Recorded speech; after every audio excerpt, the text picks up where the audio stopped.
Hi everyone, welcome back to your very own channel Tanya Singh. और आज हम लोग कंटिन्यू करने वाले हैं हमारा unit number 2 chapter number 2 book fundamentals of human geography का फर्स्ट चैप्टर और second chapter which is world population distribution density and growth. अभी हमने पार्ट 1 किया था and let us just continue with part second of the video. तो आज इसमें हम one of the very important 6 marker topic जिससे सबसे ज्यादा 6 मार्क्स के क्वेश्चन आते हैं उसको करने वाले हैं, which is factors influencing the distribution of the population. तो अभी तक हमने डेंसिटी पढ़ा, डिस्ट्रीब्यूशन पढ़ा, हमने ये भी पढ़ा कि वर्ल्ड की जो पॉपुलेशन थी वो काफी अनइवनली डिस्ट्रीब्यूटेड है। ऐसा नहीं है कि हर जगह पर लोग जो है रह रहे हैं। सो ऐसी क्या चीजें होती हैं, कौन से ऐसे फैक्टर्स हैं जिनकी वजह से लोग किसी पर्टिकुलर जगह पर रहना पसंद करते हैं और किसी पर्टिकुलर जगह से दूर जाना चाहते हैं, right. So what are the factors जो कि इस चीज़ को इन्फ्लुएंस कर रहे हैं। ये one of the star topic है बिकॉज ये बहुत ही इंपॉर्टेंट है। इससे रिलेटेड 1 और 2 मतलब this topic will come in any other form and most probably sometimes 6 marks. तो देखिए, जोग्राफिकल फैक्टर्स, हम फैक्टर्स को 3 टाइप के फैक्टर्स में डिवाइड कर सकते हैं। पहला हो जाता है जोग्राफिकल फैक्टर्स, यानी कि जोग्राफी के रिलेटेड कौन कौन से फैक्टर्स होते हैं। तो पहला सॉइल। सॉइल कैसे एक फैक्टर है, बिकॉज देखिए हम सबको खाने पीने के लिए प्लांट्स चाहिए, क्रॉप्स चाहिए, और क्रॉप्स कहाँ से आएंगे, एग्रीकल्चर से। और एग्रीकल्चर कहाँ पॉसिबल है, इट इज़ ओनली पॉसिबल जहाँ पर फर्टाइल सॉइल है। सो बेसिकली काफ़ी सारे लोग ऐसी जगह पे रहते हैं जहाँ पर फर्टाइल सॉइल होती है, और बहुत ही कम जगह पे जहाँ पर अनफर्टाइल सॉइल होती है, जो डेजर्ट एरियाज है वहाँ पर जनरली हमें लोग कम दिखते हैं, right. For example Rajasthan, despite Rajasthan एक लार्ज स्टेट है, लेकिन उस हिसाब से अगर उसकी पॉपुलेशन देखी जाए तो इतनी ज़्यादा नहीं है। The reason being soil is not fertile. So because agriculture से फूड तो मिलेगा ही, plus agriculture is a kind of economic, कईयों के लिए इकोनॉमिक अर्निंग है। So it's a kind of a livelihood, right. Second factor हमारा रह जाता है क्लाइमेट। सो डेफिनेटली क्लाइमेट भी एक बहुत ही बड़ा फैक्टर है जो कि ये डिसाइड करता है, क्योंकि एक्सट्रीमली कोल्ड क्लाइमेट या एक्सट्रीमली हॉट क्लाइमेट, दोनों ही टाइप के क्लाइमेट्स में जो है हम लोग नहीं रह सकते हैं, राइट। जो जिसके अंदर सीजनल वेरिएशन बहुत ही कम होगा। सीजनल वेरिएशन का मतलब क्या है कि डे और नाइट के टेम्परेचर में बहुत ज़्यादा अंतर ना देखने को मिले, राइट। तो लोग वहाँ पर ज़्यादा रहने की कोशिश करते हैं। तभी जो अंटार्कटिका आइलैंड है वहाँ पर एक सिंगल इंसान नहीं रहता, ओनली रिसर्चर्स जाते हैं। सिमिलरली पोलर रीजन्स जहाँ पर 24 आवर डार्कनेस रहती है, वहाँ पे बहुत ही कम लोग आप लोगों को रहने के लिए दिखेंगे, राइट। इसके अंदर एग्जांपल दे रखा है कि Mediterranean region. So do you know the Mediterranean region? So here in the picture you can see this is the Mediterranean sea, right. तो ये मेडिटेरेनियन सी है, और ये यहाँ का जो रीजन है ना, ये बहुत ही ज़्यादा लोग जो है यहाँ पर रहते हैं। The reason being is that यहाँ का क्लाइमेट अच्छा है, हमेशा सी के पास जो है क्लाइमेट अच्छा ही रहता है, प्लेजेंट क्लाइमेट रहता है, right. Similarly in our India, south India में भी बहुत अच्छा क्लाइमेट रहता है, ना ज़्यादा गर्मी रहती है ना ज़्यादा सर्दी रहती है। So people prefer to live in those areas. Next factor is the availability of water. So water is something which is very important for all our activities. Water एक ऐसी चीज़ है not just for bathing, cooking, drinking, ये सब तो है but for human body, also for industries, electricity produce करने के लिए, नेविगेशन के लिए, एवरी अदर पर्पज के लिए इन वन फॉर्म और द अदर फॉर्म हमें वाटर की ज़रूरत है, right. So people will prefer to live in this areas जहाँ पर फ्रेश वाटर बहुत ही इजीली अवेलेबल है। वहीं जहाँ पर पानी की कमी रहती है बहुत सारे लोग आपको नहीं देखने को मिलेंगे, राइट। और यही रीज़न है कि जितनी भी रिवर वैलीज हैं they are among the most densely populated areas of the world. Now mark this line, underline this line और राइट दिस लाइन, क्योंकि ये क्वेश्चन अलग से भी आ सकता है कि why river valleys are most densest areas of the world. So इस तरीके से क्वेश्चन आ सकता है। इस तरीके से भी क्वेश्चन आ सकता है कि why Mediterranean regions are the most densely populated region of the world, because पिछले साल में ये क्वेश्चन आया हुआ है, राइट, कि एजर्शन और रीजन में कि जो है मेडिटेरेनियन रीजन जो है वो आपका बहुत ही डेंसली पॉपुलेटेड है। उसके बाद रीज़न में आपको दे रखा था वाई, बिकॉज वहाँ पर अच्छा अवेलेबिलिटी ऑफ वाटर है। तो यहाँ पे आंसर रॉन्ग था, because it is inhabited for pleasant climate, right? So I hope do you understand. Next one, landform. So landform से मेरा मतलब क्या है कि लैंड कैसा है, खदरा लैंड है, प्लेन लैंड है, माउंटेन्स है। लैंडफॉर्म कैसा है वो भी डिसाइड करता है, राइट।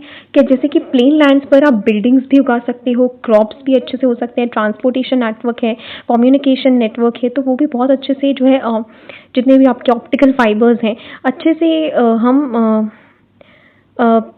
एक तरीके से सेटअप कर सकते हैं, बट माउंटेन और हिली रीजन्स में ट्रांसपोर्ट नेटवर्क बनाना बहुत प्रॉब्लम हो जाता है, लैंडस्लाइड और उसमें से बीच बीच में से काट कर बनाना, या फिर एग्रीकल्चरल या फिर इंडस्ट्रियल पॉइंट ऑफ व्यू से भी माउंटेन एरियाज उतने फेवरेबल नहीं रहते बिकॉज रॉ मटेरियल नहीं पहुंच पाता। That is also a reason why कि जो है हमारे जो गंगा प्लेन्स है, यानी कि आपका गंगा प्लेन्स कहाँ पर है, see this in the map. So Ganga plain is a region which is between UP Bihar, right.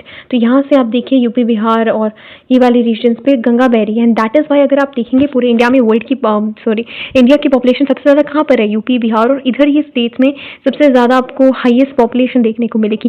That is reason ये है कि यहाँ पर गंगा प्लेन्स है, ये बहुत ही प्लेन एरिया है, यहाँ पर सारी चीज़ें फेवरेबल है।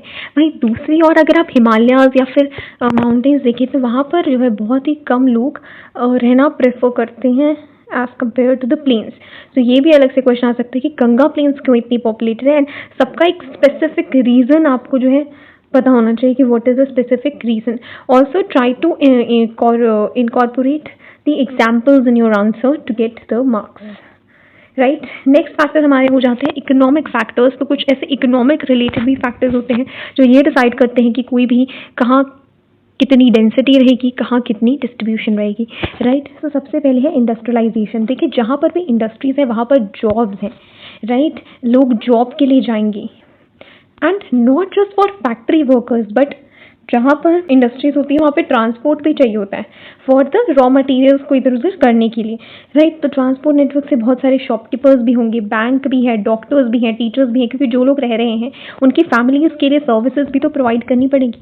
तो इस तरीके से एक हब बन जाता है जहाँ पर इंडस्ट्रियलाइजेशन होती है ज़्यादा, तो वहाँ पर भी लोग प्रेफर करते हैं। इसके अंदर एग्जाम्पल दे रखा है कोबसाका रीजन ऑफ द जापान। तो it is very densely populated because it has a number of industries. So particular examples को definitely आप स्टार मार्क करके याद कीजिएगा because यहीं से आपके MCQs बन सकते हैं.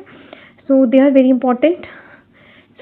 Second one is the urbanization. So first of all urbanization क्या होता है? The migration from the rural to urban people. ज़्यादा से ज़्यादा rural people जो है वो urban areas में जाते हैं. क्यों? Definitely for many push and pull factors जो कि हम आगे पढ़ेंगे, right?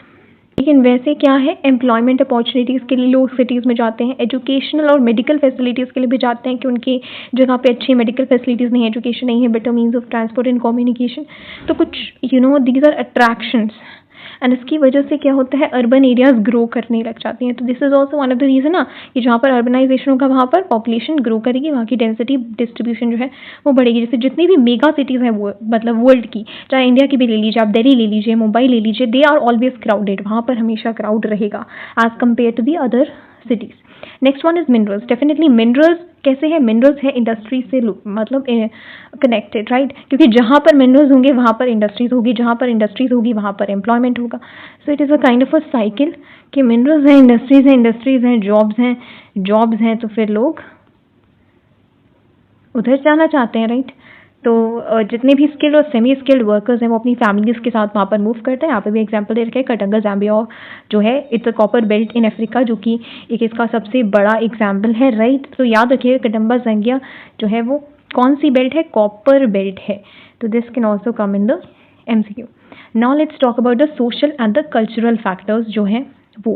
तो सोशल एंड कल्चरल फैक्टर्स में क्या हो जाएगा कि सोशल यानी कि सोसाइटी से रिलेटेड, कल्चर से रिलेटेड क्या फैक्टर हो सकते हैं, सिंपल है, जहाँ पर भी जो भी रिलीजियस या कल्चरल सिग्निफिकेंस या इंपॉर्टेंस की एरियाज हैं, जैसे हरिद्वार हो गया, जैसे हमारे काशी विश्वनाथ हो गए, जैसे कि अयोध्या हो गया, तो वहाँ पर भी लोग बहुत ज़्यादा पॉपुलेशन में आते हैं because the very fact that it has some religious importance, right. Plus employment तो है ही टूरिज्म के फॉर्म में, तो इसके अंदर भी एक इकोनॉमिक डायमेंशन रहता है। सिमिलरली जहाँ पर भी ज़्यादा सोशल या पॉलिटिकल कन्फ्लिक्ट्स हो रहे होते हैं वहाँ से लोग दूर भागना चाहते हैं, जहाँ पर भी दंगे हो रहे होते हैं, तो for the time being they wanted to move. And कई बार तो ऐसा भी पॉपुलेशन की वजह से हो गई, कई बार गवर्नमेंट को कुछ इंसेंटिव्स यानी कि कुछ बेनिफिट्स, इंसेंटिव्स क्या होता है, कुछ ऐसी स्कीम्स, कुछ बेनिफिट्स, कुछ रिवॉर्ड्स जो है लोगों को कुछ रिवॉर्ड्स दिए जाते हैं कि वो जो है स्पार्सली पॉपुलेटेड एरियाज में चले जाएं देन ओवर क्राउडेड प्लेसेस। यानी कि कई बार जैसे कई जगहों पे प्लेसेस पे पॉपुलेशन इतनी ज़्यादा हो जाती है कि रिसोर्सेज कम पड़ने लग जाते हैं, तो इंसेंटिव्स या फिर जो है रिवॉर्ड दिए जाते हैं टू ऑल दोज पीपल जो वहाँ की जगह को छोड़कर स्पार्सली पॉपुलेटेड एरियाज में जाएंगे, बिकॉज देखिए it's a balance between the resources and population is very much necessary, right? So this is there, right? So what could be the possible questions? मैंने आपको बता ही दिया है कि फैक्टर्स आपसे पूछ सकते हैं, जियोग्राफिकल अलग से पूछ सकते हैं, इकोनॉमिक फैक्टर्स अलग से पूछ सकते हैं, सोशियो कल्चर फैक्टर्स अलग से पूछ सकते हैं। देन पूछ सकते हैं कि रिवर वैलीज क्यों डेंसली पॉपुलेटेड है, मेडिटेरेनियन रीजन्स क्यों जो है इतनी ज़्यादा पॉपुलेटेड है, क्यों इंडस्ट्रीज ज़्यादा अट्रैक्ट करती है पीपल को, और कोई इंडस्ट्रीज़ का या कोई प्लेस का नाम दे सकते हैं कि क्यों मेगा सिटीज़ जो है वर्ल्ड की they continue to attract number of migrants every year, right? So आप ये क्वेश्चन ट्राई भी कर सकते हैं at your home. So that's it for the video. Have a nice day. I hope आपको ये समझ आया होगा। Part third of the video में हम लोग पढ़ने वाले हैं population growth, components of population change and migration के बारे में। Soon will meet you in the part third of the video. That's it for today. Have a nice day. Take care of yourself. Bye bye.